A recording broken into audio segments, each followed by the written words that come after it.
राधे राधे दोस्तों, स्वागत है आपका हमारे इस चैनल पर। और आज जो क्लास है ये तीसरा क्लास है। और यदि आप हमारे पिछले 2 क्लास नहीं देखें तो प्लीज़ दोनों क्लास देख लीजिएगा। और पिछले क्लास में जहाँ पर हम ख़त्म किए थे उसके आगे से हम स्टार्ट करते हैं। पिछली क्लास में वेद और वेदांग लास्ट टॉपिक हुआ था, जिसमें कि कुछ क्वेश्चन छूटे हुए हैं यहाँ पर इतने। तो इसको पहले सबसे पहले करेंगे, उसके बाद हम उत्तर वैदिक काल और फिर बौद्ध धर्म के बारे में पढ़ेंगे। और बता दें आपको कि यदि आप रिवीजन करना चाहते हैं तो ये आपके लिए सबसे बेस्ट चैनल है। यहाँ पे आसानी से आप आएंगे और 15 से 20 मिनट का क्लास होगा, जिसमें आप आराम से 3-4 टॉपिक का रिवीजन कर लेंगे। और किन के लिए इम्पोर्टेंट है तो बता देते हैं कि बिहार दरोगा, Bihar police, Bihar SSC CGL, फिर से यदि सीएचएसएल और एसएसजीडी की तैयारी करते हैं तो आपके लिए बहुत ही उपयोगी होगा जीके जी। तो अब हम स्टार्ट करते हैं बिना समय को गवाए हुए। और यहाँ पे सबसे पहला जो क्वेश्चन है कि अथर्ववेद में कुरुओं का राजा बताया गया है, तो इसका जो आंसर होगा राजा परीक्षित को। अगला क्वेश्चन है अथर्ववेद में प्रजापति की 2 पुत्रियां कहा गया है, तो सभा और समिति को। अगला क्वेश्चन है भारतीय संगीत का जनक है, तो इसका आंसर हो जाएगा सामवेद। सामवेद में सूक्तों का संख्या कितनी है, तो 1810 इसका आंसर हो जाएगा। अगला क्वेश्चन है सामवेद में के मंत्रों को उच्चारण करने वाले ऋषि कहलाए, तो उद्गाता। और यजुर्वेद के मंत्रों को उच्चारण करने वाले ऋषि जो कहलाए वह अर्धवायु। अगला क्वेश्चन है इतरे ब्राह्मण संबंधित है, तो ऋग्वेद से। इसके बाद आगे चलते हैं हम। तो यहाँ पे क्वेश्चन है कि पंचविश ब्राह्मण संबंधित है, तो किससे संबंधित, तो इसका आंसर हो जाएगा सामवेद से। अगला क्वेश्चन है गोपथ ब्राह्मण संबंधित है, तो अथर्ववेद से संबंधित है। अगला क्वेश्चन है कि शतपथ ब्राह्मण संबंधित है, तो इसका आंसर हो जाएगा यजुर्वेद। अगला क्वेश्चन है राज्याभिषेक समारोह का विवरण किया गया है, तो ऐत्रेय ब्राह्मण से।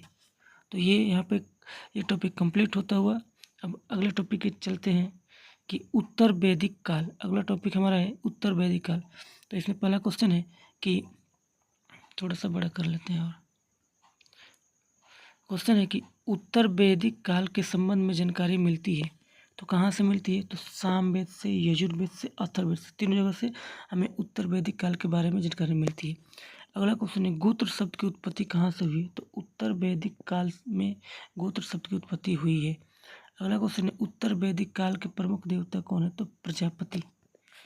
आगे चलते हैं हम कि उत्तर वैदिक कालीन समाज 4 वर्णों में विभक्त था, तो वो 4 वर्ण कौन कौन से था, तो ब्राह्मण, ब्राह्मण के बाद ब्राह्मण, क्षत्रिय, वैश्य और शूद्र। अगला क्वेश्चन है उत्तर वैदिक काल में वर्ण व्यवस्था आधारित थी, तो यह जन्म पर। अगला क्वेश्चन है पुराणों का अध्ययन करने वाले प्रथम मुसलमान कौन थे, तो पुराणों के अध्ययन करने वाले प्रथम मुसलमान जो थे वह अल बरूनी थे। और इसमें ये भी क्वेश्चन पूछ सकते हैं कि पुराणों की कुल संख्या कितनी थी, तो 18। अगला क्वेश्चन है पुराणों के संकलनकर्ता क्या कहलाते हैं, तो लोमहर्ष और उग्रश्रवा। अगला क्वेश्चन है सबसे प्राचीन पुराण है, तो कौन सा पुराण है, तो मत्स्य पुराण है। उसके बाद है मौर्य वंश की जानकारी मिलती है, तो मौर्य वंश की जो जानकारी मिलती है वो हमें विष्णु पुराण से मिलती है। अगला क्वेश्चन है यहाँ पे कि सतवाहन वंश की जानकारी प्राप्त होती है, तो इसका आंसर होगा मत्स्य पुराण से। उसके बाद क्वेश्चन है गुप्त वंश की जानकारी मिलती है, तो वायु पुराण से। नेक्स्ट क्वेश्चन है कृषि संबंधी विवरण है, तो अग्नि पुराण से। अगला क्वेश्चन है उपनिषद विषय वस्तु है इसका, तो दर्शन का। अब आगे आते हैं कि दर्शन में सर्वाधिक प्राचीन है क्या है, तो सांख्य दर्शन सबसे ज़्यादा प्राचीन है। उसके बाद न्याय दर्शन के प्रवर्तक कौन थे, तो गौतम थे। और सांख्य दर्शन के प्रवर्तक कौन थे, तो वह कपिल थे। अगला क्वेश्चन है युग दर्शन के प्रवर्तक तो पतंजलि, और मीमांसा दर्शन के प्रवर्तक जिमिनी थे। उसके बाद आगे आते हैं तो अगला क्वेश्चन है यहाँ पे कि ब्राह्मणगण संबंधित थे, तो कर्म कांड से संबंधित थे। अगला क्वेश्चन है उपनिषदों की संख्या कितनी है, तो उपनिषदों की जो संख्या वह 108 याद रखना है। उसके बाद अगला क्वेश्चन है कि सत्यमेव जयते कहाँ से लिया गया है, तो इसका आंसर हो जाएगा मुंडकोपनिषद से। फिर नेक्स्ट क्वेश्चन है कि तमसो म जयातिगर्मय तथा ओम लिया गया है, तो बृहदारण्यक उपनिषद से। इसका आंसर हो जाएगा उपनिषद बृहदारण्यक उपनिषद से लिया गया है। फिर आगे चलते हैं हम अगले क्वेश्चन पे। तो अगला क्वेश्चन है कि भारत की प्रथम कानून की पुस्तक कौन है? तो मनुस्मृति है। उसके बाद अगला क्वेश्चन है कि स्मृति ग्रंथ में सबसे प्राचीन है, तो इसका भी आंसर होगा मनुस्मृति।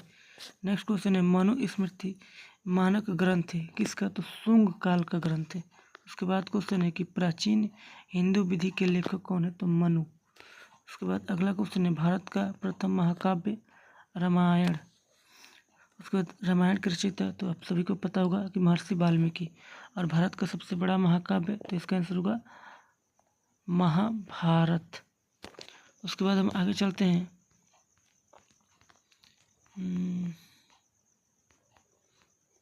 तो यहाँ पे क्वेश्चन है कि महाभारत के रचयिता कौन है? तो आपको पता होगा कि महर्षि वेदव्यास इसके रचयिता हैं। अगला क्वेश्चन है महाभारत का अन्य नाम है, तो इसका अन्य नाम है जय संहिता। अगला क्वेश्चन है महाभारत का फारसी अनुवाद रज्मनामा नाम से किसने किया था? तो बदायूनी ने 16वीं सदी में किया था। अगला क्वेश्चन है रामायण का फारसी में अनुवाद किसने किया था? तो इसका भी आंसर हो जाएगा बदायूनी ने। अब आगे चलते हैं। तो अगला क्वेश्चन है कि उत्तर रामचरितमानस के रचयिता कौन थे? तो भवभूति थे। अगला क्वेश्चन है सर्वप्रथम भगवत गीता का अंग्रेजी अनुवाद किसने किया था? तो चार्ल्स विल्किंस ने किया था।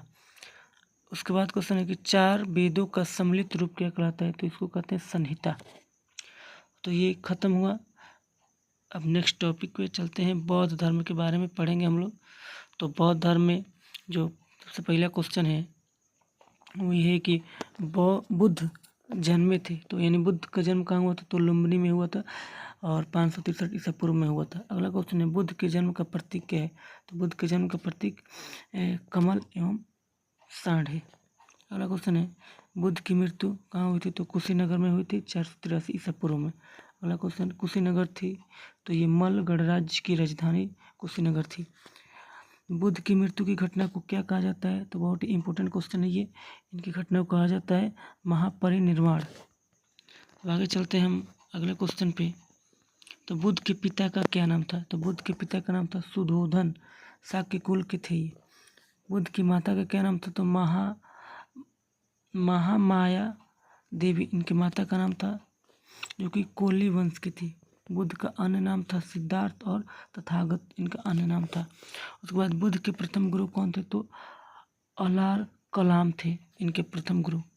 उसके बाद अगला क्वेश्चन है कि बुद्ध के प्रिय घोड़े व सारथी का क्या नाम था? तो घोड़े का नाम कंतक था और सारथी का नाम चना था। उसके बाद अगले क्वेश्चन पे आते हैं।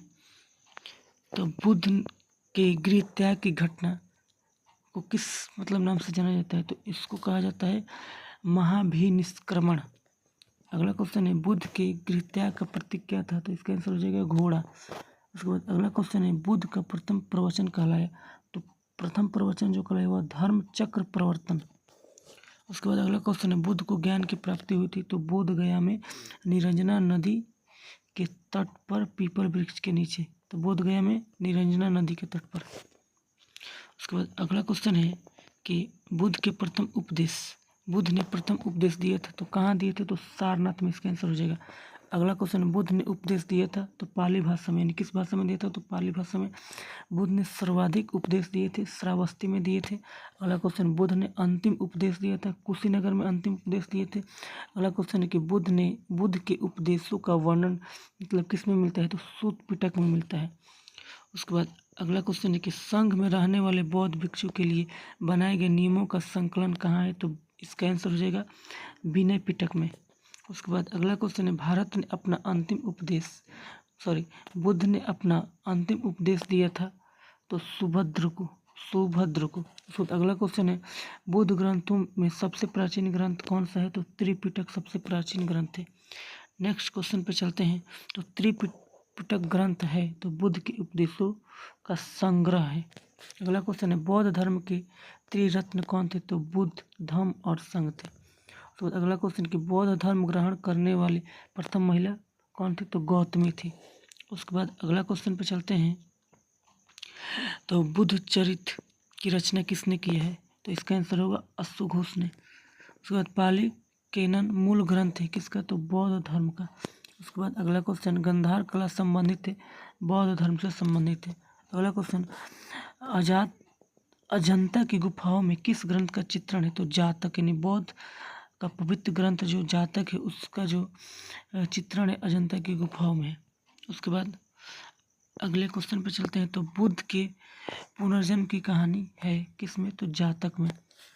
अगला क्वेश्चन है, बौद्ध धर्म में पूजा स्थल या प्रार्थना कक्षों को किस रूप में जाना जाता है, तो चैत्य मंडप या गृह के रूप में जाना जाता है। एशिया का ज्योतिपुंज कहा जाता है, तो बुद्ध को कहा जाता है। अगला क्वेश्चन है, चंद्र प्रघोत समकालीन थे, तो गौतम बुद्ध के समकालीन थे। उसके बाद आगे चलते हैं यहाँ पे, तो ये अगला क्वेश्चन है कि चंद्र प्रघुत राजा थे, तो ये जो राजा थे अवंतीगढ़ राज्य के राजा थे। अगले क्वेश्चन है, एशिया का ज्योतिपुंज कहा गया था बुद्ध को, क्वेश्चन हो चुका था। अगला क्वेश्चन है, बुद्ध की मूर्तियों का निर्माण किस काल में हुआ था, तो कुषाण काल में हुआ था। नेक्स्ट क्वेश्चन है, गौतम बुद्ध को देवता या भगवान का स्थान प्राप्त हुआ कनिष्क के समय में। नेक्स्ट क्वेश्चन है, और ये लास्ट क्वेश्चन है शायद इस टॉपिक का, तो बुद्ध के प्रथम अनुयायी शासक थे, तो बिंबिसार। बुद्ध के जो प्रमुख अनुयायी शासक थे बिंबिसार, प्रसेनजित एवं उदयन। तो इसी के साथ ये बुद्ध जो समाप्त होता है, उसके बाद अब संगति के बारे में आते हैं। तो बौद्ध संगति के बारे में आएंगे, तो इसमें दिया है कि प्रथम बौद्ध संगति 483 ईसा पूर्व में हुआ था, तो किसके शासनकाल में, तो उस समय अजातशत्रु के शासनकाल में, और जो हुआ था वह राजगृह में पहला हुआ था। द्वितीय बौद्ध संगति जो है वह 383 ईसा पूर्व में हुआ था, और ये कालाशोक के शासनकाल में वैशाली में हुआ था। उसके बाद अगला क्वेश्चन है तृतीय बौद्ध संगति के बारे में, तो तृतीय बौद्ध संगति जो हुआ था वह 250 ईसा पूर्व में हुआ था, और अशोक के शासनकाल में हुआ था, और पाटलिपुत्र में हुआ था। उसके बाद नेक्स्ट क्वेश्चन पे आते हैं, तो चतुर्थ बौद्ध संगति जो है वह प्रथम ईसा पूर्व में हुई थी, यानी प्रथम शताब्दी में हुआ था, और वह जो कनिष्क के समय में हुआ था, कुंडलवन कश्मीर में हुआ था। नेक्स्ट क्वेश्चन है कि बौद्ध संगति के आयोजक स्थल का क्रम है, तो राजगिरी में पहले हुआ था, दूसरा वैशाली, तीसरा पाटलिपुत्र, चौथा कश्मीर में हुआ था। और अब इसमें क्वेश्चन कि प्रथम बौद्ध संगति के अध्यक्ष कौन थे, तो महाकश्यप थे प्रथम बौद्ध संगति के अध्यक्ष। उसके बाद दूसरा जो द्वितीय बौद्ध संगति हुआ था उसके अध्यक्ष जो थे वह साबाकामी थे, और तृतीय बौद्ध संगति के अध्यक्ष जो थे वह मोगली पुत्र तिस थे। चतुर्थ बौद्ध संगति के अध्यक्ष जो थे वह वसुमित्र थे। उसके बाद आगे चलते हैं, तो अगला क्वेश्चन है कि पहली बार बौद्ध धर्म का विभाजन कब हुआ था, तो वह द्वितीय बौद्ध संगति में हुआ था, और उसके बाद दोबारा जो बौद्ध धर्म का विभाजन हुआ था वह चतुर्थ बौद्ध संगति में हुआ था। अगला क्वेश्चन है, बौद्ध धर्म दो संप्रदाय महायान और हीनयान में विभाजित हुआ, तो कब विभाजित हुआ था, तो चतुर्थ बौद्ध संगति में बौद्ध धर्म महायान और हीनयान में विभाजित हुआ था। अगला क्वेश्चन है, बौद्ध धर्म में मूर्ति पूजा को बढ़ावा दिया किसने, तो महायान ने मूर्ति पूजा को बढ़ावा दिया था। उसके बाद क्वेश्चन है कि आत्म अनुशासन और ध्यान के माध्यम से व्यक्तिगत मोक्ष पर जोर देता था, तो हीनयान देता था। उसके बाद हीनयान का प्रमुख ग्रंथ जो है वह कथा वस्तु है। हम नेक्स्ट टॉपिक पे आते हैं, बौद्ध स्तूप संरचना के बारे में पढ़ेंगे। तो स्तूप है, तो स्तूप एक अर्धगोलाकार संरचना है जहाँ बौद्ध के अवशेषों को रखा गया है, स्तूप में रखा गया है। उसके बाद स्तूप के चारों ओर परिक्रमा करने के लिए जो वृत्ताकार पथ होता है कहलाता है, तो उसको बोलते हैं प्रदक्षिणा। नेक्स्ट क्वेश्चन पे आते हैं कि प्रदक्षिणा पथ एक लकड़ी की बाड़ से घिरा होता है जो कहलाता है, तो उसको बोलते हैं वेदिका। तो अगला क्वेश्चन है, शरीर के अवशेष रखने के लिए बनाए गए स्तूपों को किस रूप में जाना जाता है, तो शरीरिका के रूप में जाना जाता है। अगला क्वेश्चन है, स्तूप में अर्धवृत्ताकार टीले के ऊपर बालकनी जैसी संरचना कहलाती है, हर्मिका कहलाती है।